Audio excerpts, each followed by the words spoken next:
Good morning. Welcome to 365 Days of Amazing Stories with Theo Mayer. Here we are on day 310.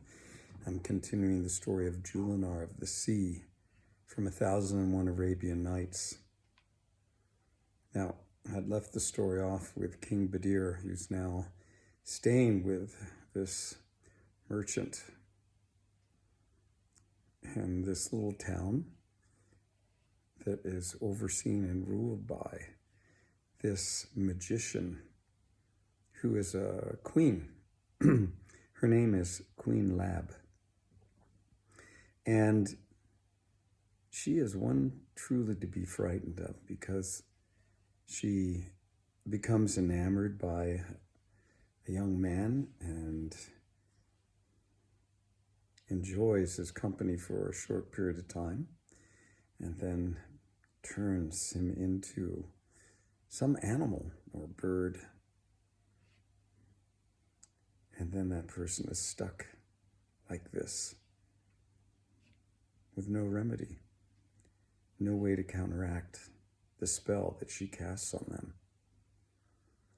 Now, the old man who sold agricultural products, some would call him a fava bean seller,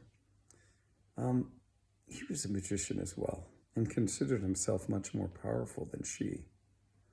And so he made it clear that he would keep King Badir safe, and did everything he could to do so. Now, as I mentioned, the queen came riding in one day with horsemen and Mamluks, who are walking servants, dancing girls, and as they passed by the merchant's place, they would all salute him as they went by, for he was a man of great respect. When she came, she stopped her horse there and got down. Now, she'd heard about Badir and heard how beautiful he was. And being fond of young, beautiful men, she went to the fava bean seller and said, "Why is it that you have kept from me, that you have this beautiful man in your company? Where did you get him? And what would you take for me to buy him from you?" The fava bean seller, he said, "He is not for sale. I did not get him. He is the son of my brother. And since my brother died, he came to live with me. I'm very happy to have him." Queen Lab, she asked for him. She said, "Please, let me have him. At least let me enjoy his company for some days." The fava bean seller, he said, "No way that I will do that. Look at what you do with every young man that comes your way." She said, "But this will be different. I will make him my lot in life, and I will do him no harm." Well, the fava bean seller, he knew that there was really no way around King Badir going with her. He would have to let him go and trust that he could get the queen to agree not to do him any harm. And so, with this in mind, he bargained with the queen. Back and forth they went for a little bit, and finally she said, "Fine, I will absolutely do him no harm." Why would I? She just did not like being controlled by anything or making any agreement with anybody. She just wanted to do things her own way. So it was decided that King Badir would go with her, and that she would come by tomorrow to pick him up.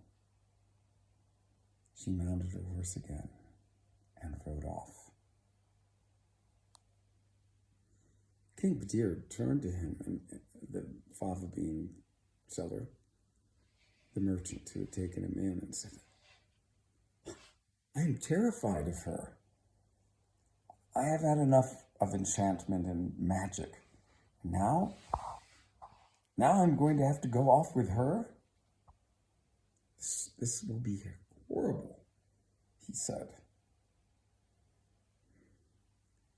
The old man tried to console him and did agree that she was one to be reckoned with. But he said, don't worry. She's given me her word, and she knows that I am a more powerful magician than she is. I believe she will keep it. And if you feel like you are in danger in any way, come see me. I will make sure that you are kept safe. Badir could do nothing else.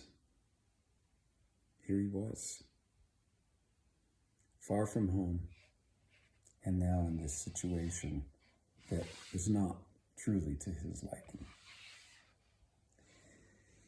The next day, as promised, Queen Lab appeared. She came riding in with maidens, no guards, no riders out in front, but a group of maidens, and she was the only one mounted on a horse. But she was leading another with her. And she stopped at the old man's shop. She dismounted and came over to claim Badir.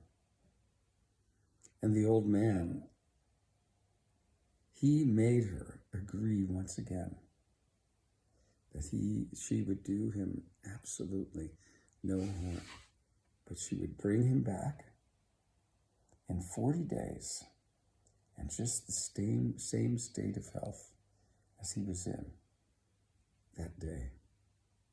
She, of course, agreed again. And then she went into Badir, who was standing at the back of the shop, and she unveiled her face.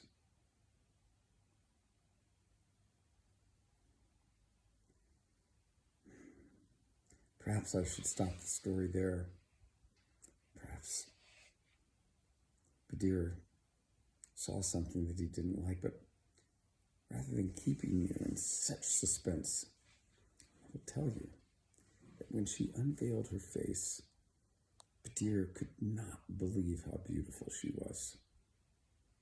Immediately in his mind, he thought, she is much more beautiful than Jullanar. And, oh my gosh, I will go with her in an instant. No matter what happens to me, he thought. He smiled at her. She took his hand and led him out. He helped her into the saddle on her horse and mounted the second, and the two of them rode off, surrounded by this group of young maidens. Now we'll stop the story. Come back tomorrow and find out what happens next. Okay, thanks for joining.